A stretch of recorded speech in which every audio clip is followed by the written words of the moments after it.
This week, I sat down with the owner of the Tennessee Eagles, Tommy Igou. We had an amazing conversation. I learned so much about how their organization runs, what the thought process was behind it. I found out the oldest player that ever played for them. That's going to blow your mind. This is an amazing thing they're doing, and we're hoping in the future, as a fan of this organization, that they become like the Lookouts and the Red Wolves. Great conversation. Let's get to it. What's up, guys? Welcome to episode 4 of the Bmoney Beastin Athletics recap. I'm hanging out with Tommy Igou, owner of the Chattanooga Eagles. What's up, my man? It's been a long time. I'm glad to see you. I'm digging the beard. Appreciate it. Yeah, it's keeping my face warm for winter. We had this cold snap this week, and I just got back from the beach last week, so it's kind of a shock. So, yeah, definitely need the beard. Dude, you look all grown and mature now. Well, I don't know about mature, but definitely gotten older, definitely gotten fatter. So, Yeah, man, great to see you, brother. Yeah, I'm really interested in what you're doing with this Chattanooga Eagles program. I've kind of seen like drips and drops over the years. Like I seen you kind of look like the Philadelphia Eagles at one time, and I was like, this is pretty cool. So I want you to kind of like, for anybody that sees this, I just want to kind of like get a rundown of like what it is and that you do with this organization. Why did you start it, and like what's your long-term goals for it? Absolutely. So the Chattanooga Eagles has been around for 6 years. We're coming into our 7th season. We'll begin our camp November 13th of this year, and our first game will be March 4th. So, getting ready for crunch time here in just a few weeks. So the Chattanooga Eagles was actually started by a friend of mine, Hayden Clark, and another friend, Austin Elrod. And I originally was going to be the place kicker. But I realized with my work schedule that I didn't have a lot of time for like practicing my leg just on my free time and things like that. And Hayden and I continued to talk about different things that he wanted to do with the organization, and he knew my acumen for the business side of things and strategy. So I actually took over as general manager and then bought into the organization as an owner.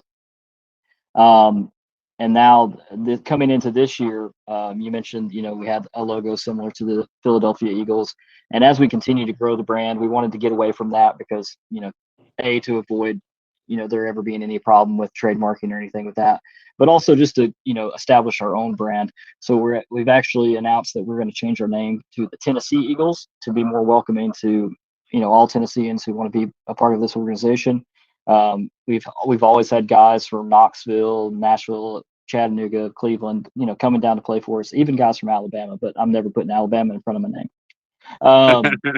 So making the change to the Tennessee Eagles, and we've changed our logo.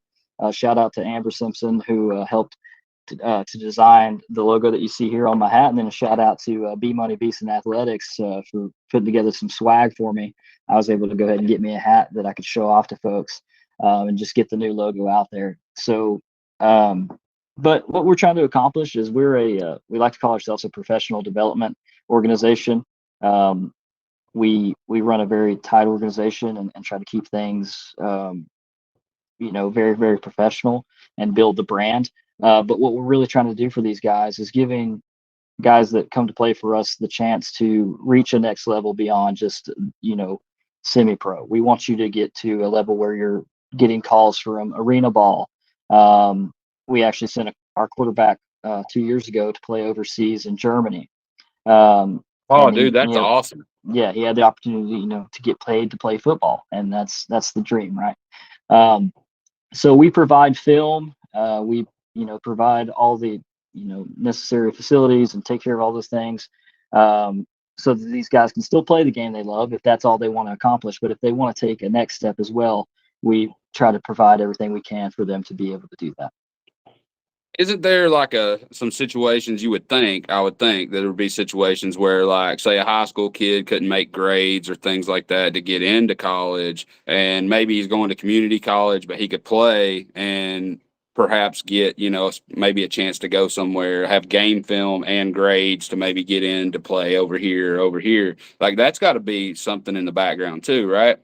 Absolutely. That's a very common story amongst our players is, life happens, right? Like either, you didn't make the grades, you got into trouble, something didn't work out, you didn't have the right coaching growing up, you didn't have the right opportunities to play at that next level. Again, we want to give them that outlet to continue to play the game, continue to improve their skills, and get some additional attention so that they can, potentially move on. But yeah, it's a very, very common theme. Yeah, yeah, absolutely. So this coming season, like in the past, where have you played home games in our area? So we actually have played for the last 4 years at Ridgeland High School. Um, Coach Klein was always, really helpful for us, and we were able to do that there. But then now that we were the Chattanooga Eagles then, we're going to be the Tennessee Eagles now. So playing in North Georgia no longer Yeah, it's made a lot kind of of sense. Beautiful facilities. They always treated us well. I graduated from Richland, so like I love the field. Really nice, turf field, good stadium, things like that. But we wanted to make more sense to be playing actually in Tennessee.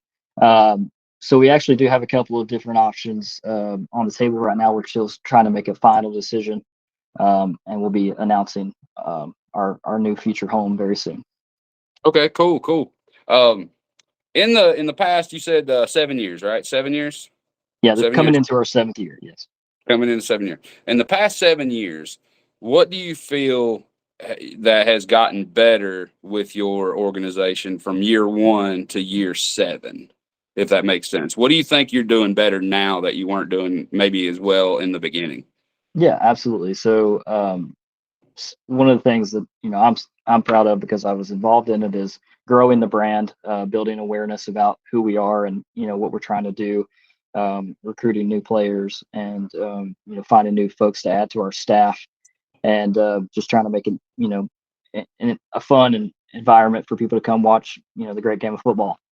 But also, I would say we've had a lot of the same guys with us since the beginning that still love to come out and play for us. And seeing their growth and their discipline just improve over time has been amazing. We actually won the AFA championship this past year. I've seen that, dude. Yeah, Yeah. so very big deal for us. We have made it, to the final stage and made it to playoffs several times. We've always had a strong squad, but couldn't quite, make it to hold up the trophy. But last year was finally our year. Um, and I would say one of the things that really stood out to me in this past season is we traditionally, if we got down in a game, we would kind of start to implode. We won a lot of games, we beat the crap out of a lot of people. But when we would have some adversity, we couldn't handle it because we weren't used to it. But this Right. past season, we actually were down 18-0 in a game at halftime, and we found a way to come back and win. We didn't implode. We held each other up, and we figured out a way to get the job done, and came back and won that game 19-18. So See that's growth. I feel like that's mhm, growth. I I absolutely. have a couple more like questions about the program. Now we're Sure. talking about in general adults, right? We're talking about adults. You're Hmm. post high school aged and up, right? So Right. like practices, I would say, you do team practices a few times a week, however that works out. But like, is there like an off season schedule? Or are they required if they're going to do this? Like, is there something they have to do throughout the off season, like a weightlifting program or, a condition? Do they have to come in like, okay, hey guys, we got, 60 players, whatever the number is. All right, tryouts or this time period, you need to be to in this range, for this, and this, whatever that may be. Like, how is that scheduled in within what you do? Yeah, so we don't require any off-season participation in any way, but what we do encourage is, we have a couple of outlets, Facebook chat, a big group chat with all of our players is one way, but keeping everybody plugged in, letting them know if we've got any announcements coming up, but also that gives them the opportunity to have kind of team-led practices or workouts. A lot of these guys get together and go to the gym together, condition together. Uh, because at the end of the day, it's still going to be the best players that play. This isn't little league. We don't have to play everybody. Right, The right. best player is going to play. That's going to, get us to victory. And so, you're welcome to take the off season off, but it's not recommended if you want to continue to be a star athlete. No, not at all. No, off season and I feel like that goes for any sport. Mhm. Like, my son, he wrestles. I mean, he plays football too, but like by the time he hits high school, I mean, he's 13 and he weighs like 87 pounds. So like by the time he hits high school, like I think football's kind of done for him. He's just too small. But Yeah. like he wrestles, and all summer, he goes to wrestling camps and he does practices and things. And if he didn't do that, he wouldn't be near as competitive as he is now. Like you just have to do those things to like, and that's what I was getting at. Like it's cool, like if your players together come together and say, hey, look, like 3 times a week we need to go to the field and throw, or we need to go to the weight room, a couple days a week. Like if that's something, and with adults, I feel like that could be really easy to do. Now, Mhm. trying to ask kids to do that would be Yeah. impossible, right? But with adults, I feel like that should be an easy thing. Like maybe, you don't have to recommend it, but like if it was me and I'm just giving an opinion here, right? I'd be like, hey, look, the best players will play, right? This is what we recommend. And I would like Hmm. break it down. But then again, you said it again, life happens, right? So when life happens, most of these guys maybe have kids or, a wife or whatever the case may be. And, they still got full time jobs and, things outside of this. But like anybody who really would want to do this and they're that committed to play a season, Right. curiosity, what's the oldest player that ever played for you? 56 years old. That's, dude, that is amazing, right?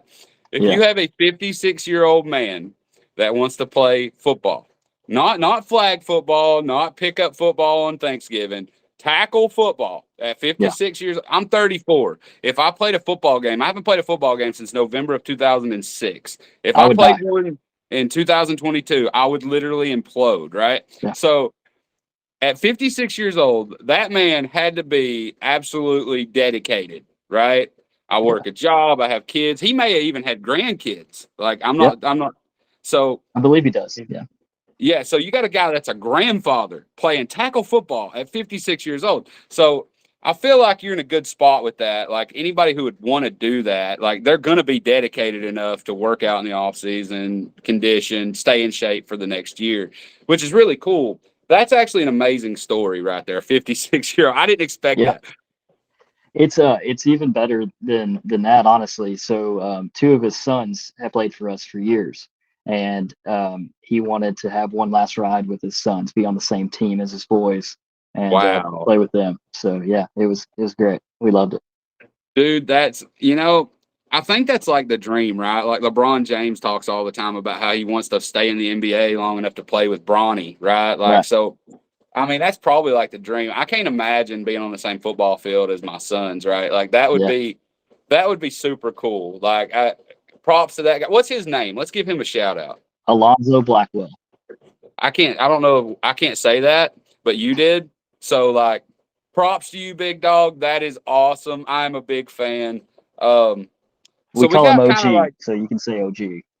OG, the Yeah. OG of the now Tennessee Tennessee Eagles. Eagles. Yeah. Dude, that's awesome. Props to you. You are a bad dude. I'm a fan. So the off season's kind of up to them. Let's see about like player recruitment because you do like even in business, right? In Mhm. business, you're gonna have turnover, right? Like you hire somebody, they stay 3 years, eventually they find a new job, or you hire 10 people, and out of that 10, you keep three, whatever that may be. So that's in business. But in this situation, what is your recruitment? Like, how do you find these guys? How did you find a 56-year-old dude to play tackle football? That's what I want to know. Yeah. So again, it goes back to building the brand. We've got a strong social media presence. At this point, we are pretty active on Facebook, Instagram, and TikTok because you got to be on TikTok these days. Um, but also, it's the word of mouth of our players and letting our victories and our success, speak volumes as well. If we continue to win games and do things the right way and build the brand the right way, people are going to want to be a part of that organization because we're in a league with 50 other teams, And sometimes we get players that played for a previous team, and like I didn't really like the way they were running their organization. I don't feel like they, gave us the right, you know, extra Right. effort to really get us, to a level of success. And we're committed to doing that. We care a lot about this organization. We try to run, or at least I do try to run um, this as a business, and it is a business. We are a registered business with the state of Tennessee. So it is, that is my role, is to make sure that we can, build on that success and attract people to want to come to us. Outside of that, reaching out to, we've got former coaches who've, formerly worked in, the high school level and things like that. So reaching out to our contacts and saying, hey, if you got a guy that you thought could have played college but just didn't have quite the right stuff, or kind of got looked over, let's give him an opportunity to get some additional film and try to get his name back out there. Or if there's just that guy that was pretty decent but that wasn't in his long-term path, but still just wants to suit up and play the great game of football, then bring him on. What's the like? Is there an application process once somebody decides like, hey, I want to play for this team or I want to try out for this team? Is there like an application process? No, we do a player contract, just basically laying out some ground rules for being a part of our organization, and make sure that they respect the organization in the right way.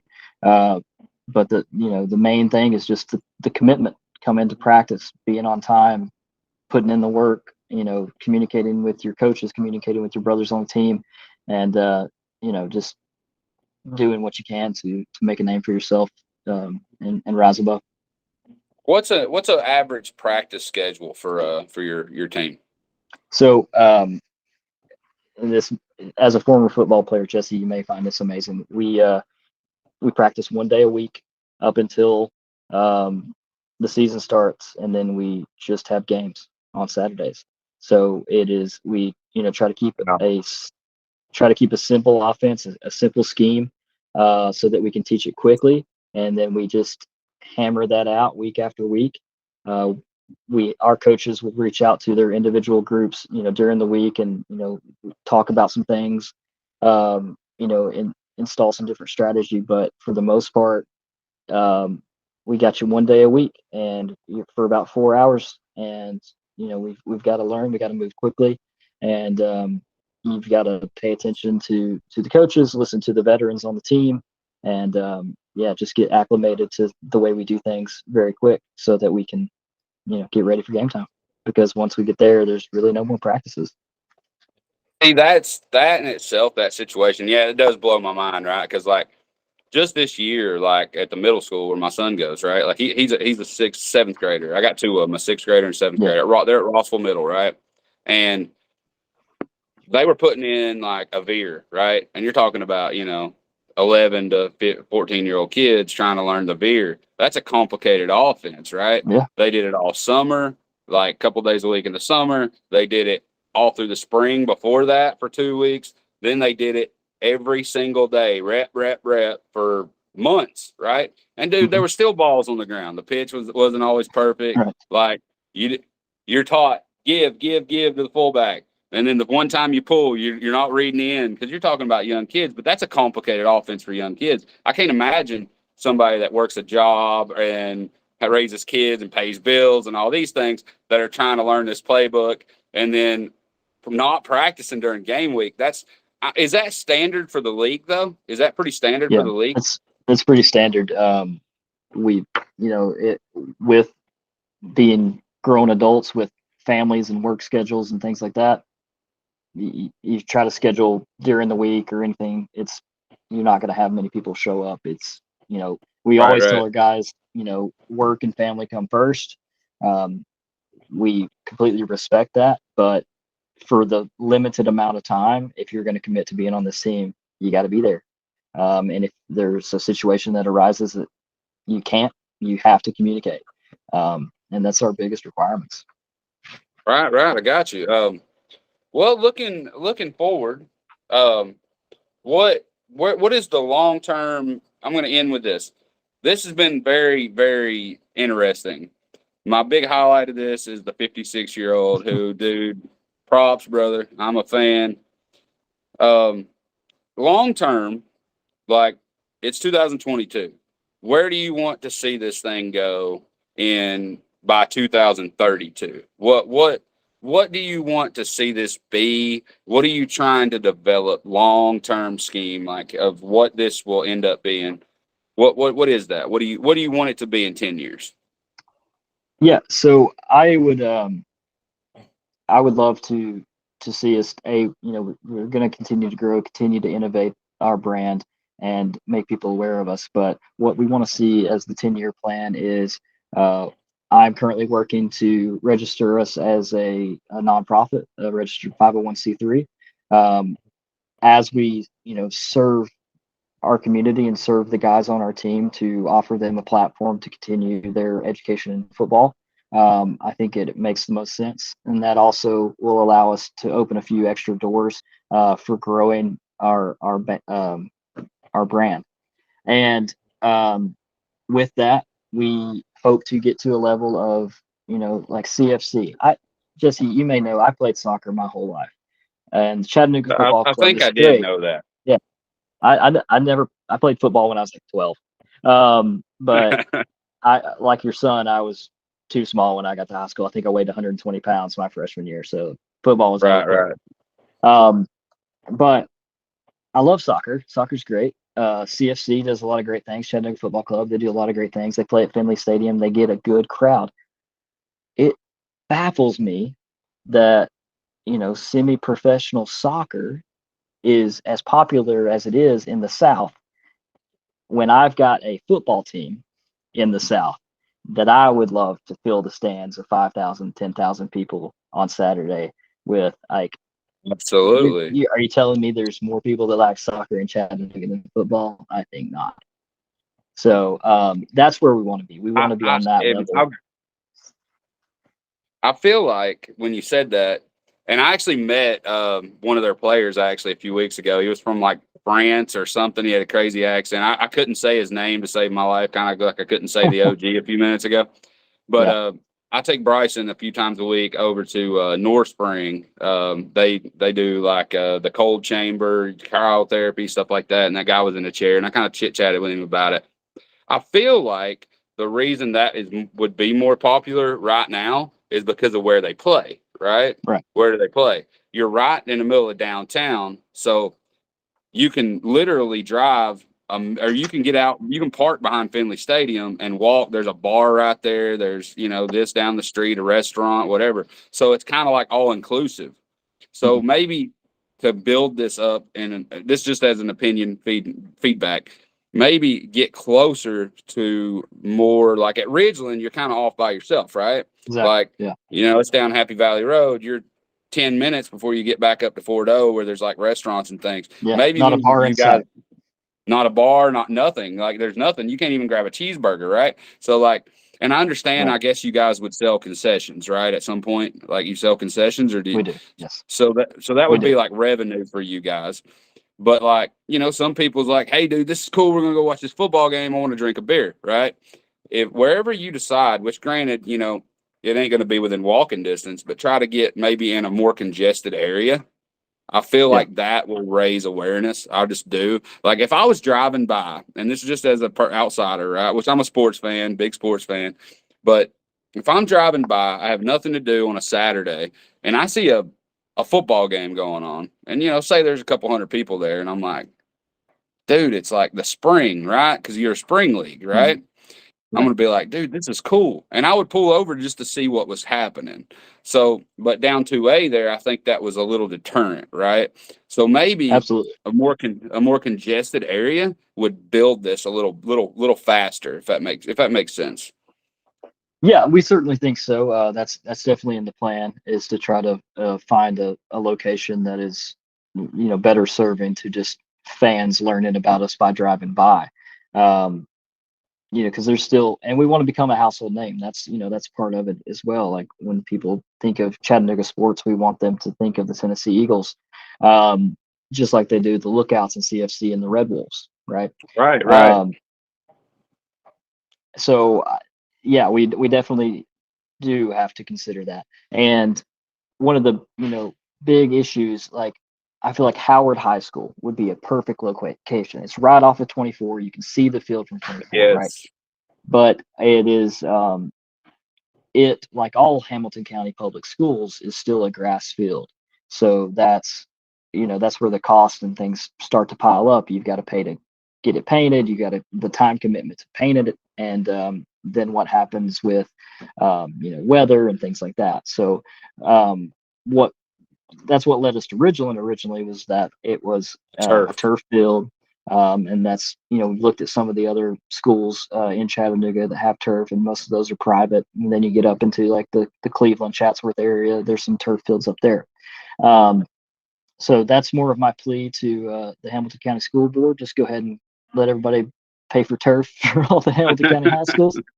And we can figure out a way to, share some revenue. But yeah, I definitely agree with you. Finding a better location is going to be crucial to continuing to build the fan base. Yeah, like you said, Howard High School. I've actually a couple weeks ago on the show, I had some clips from a 10U game that they played over at Howard High School, and you could see from the camera angle like cars driving down the interstate, right? Like it was right there. Like, can you imagine seeing grown men? Like, because anything that's moving on that field and you're driving by, you're gonna look at it. Like you're gonna look at it. Yeah. So that would be like a good situation. Off the top of my head, though, like it seems like if you look at East Ridge is off the kind of the beaten path, right? And then if you look at Saudi Daisy, they're way up, out of the way. And then just different areas. There's really, I mean, that would be the only one that has like a lot of traffic. But I don't know, like maybe at some point in the future, maybe there is a way to work around and play at Finley. I mean, that could happen. We've And looked into it. Yeah.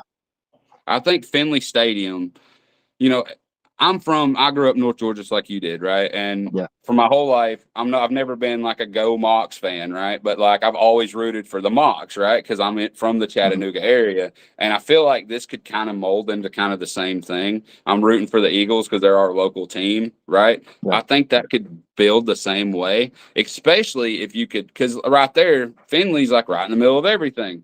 Like that would be, I think, the long term 2032. I think that's the goal, right? Because then because people would go just to be there. I feel like Absolutely. because Yeah. Finley Stadium's an awesome place. I played there twice when I was in high school, and dude, I'm telling you right now, there was 1 million people there for a high school game. Now, our Ringgold games would be like sold out most of the time, unless we were just having a bad year. But for the most part, everybody showed up. But we had double the amount of people at this football game the 2 years we played up there because of where it was. And like a few years ago, you remember the 1AA National Championship used to be played at Finley Stadium. And I went several years, and they would have like terrible games. Like I remember one year it was like 9-6 was the final. Like that's a terrible football game to watch. And it was rain. This is before they put the turf in at Finley. It was still grass then. It was a big mud hole. It rained the day before. It was a 9-6 football game. I think it was like James Madison and North Dakota State or something, maybe Appy State. I don't remember.